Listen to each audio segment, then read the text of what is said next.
a little blast along all the connectors. Can't hurt. So, I know, from what I think I know, that when these chips here, RAM chip, RAM chip, ROM chip, ROM chip, when they are making good connections,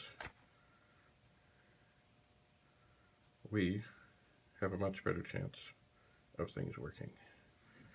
And actually, if I look back at the video, see, I don't know when things exactly went wrong. I don't. Because I didn't try to load the program each time I did something, which of course now I will, or load a program. But that third ROM did seem to have something to do with it. Now the other thing I saw online, and I will do this, is it is suggested that you take and tidy up all the pins with basically a pencil eraser on all the chips. I have not done that yet, so I will. So, there we are. Let's see where this leads. By the way, the other thing I am hopeful, I think I mentioned this before, is that, because I did find a bad RAM chip on the machine that I just got, and it was in a position that would have definitely made it come up with nothing, pretty much. Who knows, maybe that board has hope yet. I'm certainly not going to populate it all yet and check it all out yet. But it does give me hope, because I do have sitting in front of me 15 good RAM chips and 3 bad ones. And that's not bad compared to how it could have gone. So I think I'm going to look for a little wee toothbrush. Soft bristle, of course. Stay tuned. Bye for now.